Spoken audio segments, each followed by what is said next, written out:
In this video, we're going to be taking a look at how to do an angled French braid. So you want to start with a small section of hair toward the front of your head on one side, and you're going to divide it into 3, just as with a regular French braid.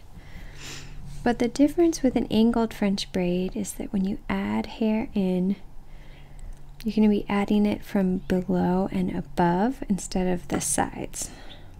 So you take that first piece of hair from down below, cross it over the center, and you're already starting to move back across your head. You can do an angled French braid on any angle. It just depends where you sort of are pulling the main braid. If I was pulling it up across the top of my head, I could go up and across.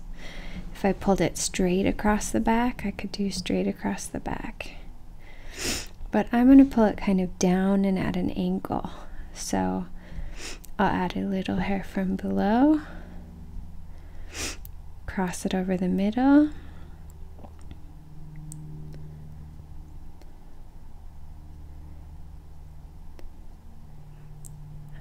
then I'll add a little hair from above, which is just going to keep gradually moving it over to the side.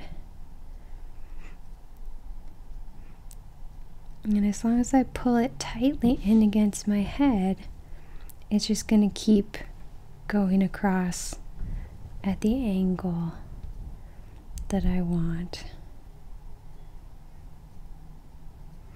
Angled French braids will look really different based on how tight or loose you make them and how small the sections of hair you pull in are, as with any French braid. In this case, I'm just adding kind of medium pieces of hair, and I'm keeping it pretty tight, just moving at an angle across my head, which is the style I tend to favor. Turn a little bit here so you can see better,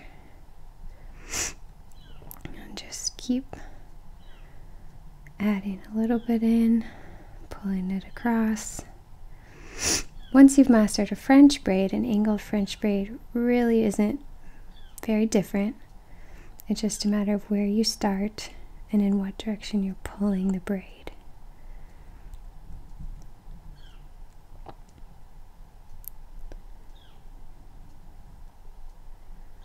Pull it across the middle.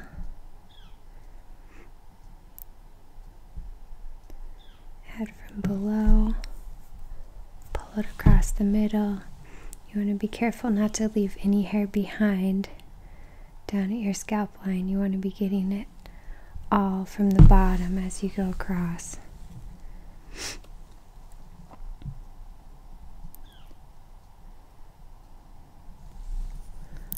And you can stop wherever you want, or you can use up all the hair. In this case, I've decided to finish the style with a braided bun, so I want to pull as much hair across in my braid, and then I'm just gonna braid it down and bun it, which I'll show you in the next section.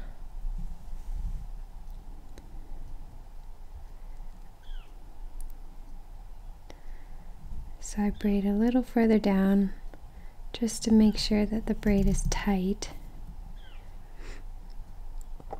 And then I'm going to add the other hair in with a ponytail holder.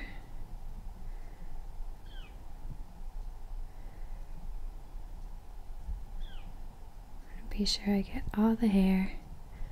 At this point, you could finish the style in any way. You could do a set of twists or a rope bun, just leave it in a ponytail. You could do a herringbone, whatever you want. The nice thing about what I'm going to do, a braided bun, is that it stays very secure all day.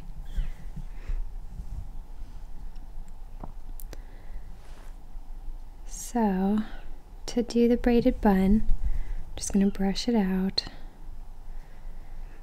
You can pull it around the side so the braid is really easy to do. Divide it into 3 sections. And here's that basic braid. You already know how to do that. Just going to quickly braid it down. And remember that when you're going to do a braided bun, you want to get the braid as long as possible. You don't want a lot of loose hair at the bottom because it's just going to hang out of the bun. So I'm going to go down as far as I can. Put in a small elastic that won't show very much. And then I'm just going to wrap it around in a circle, covering up my main elastic, and pin it. As you're pinning, remember to pin the top part first, where the elastic is at the bottom of your braid. That'll really help secure it.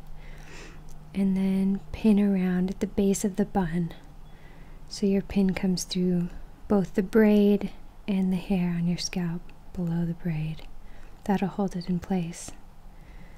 This isn't a bad time to check in a hand mirror so you don't have any bumps or little loose ends sticking out. And that's really all there's to it. The look takes 3 or 4 minutes to achieve.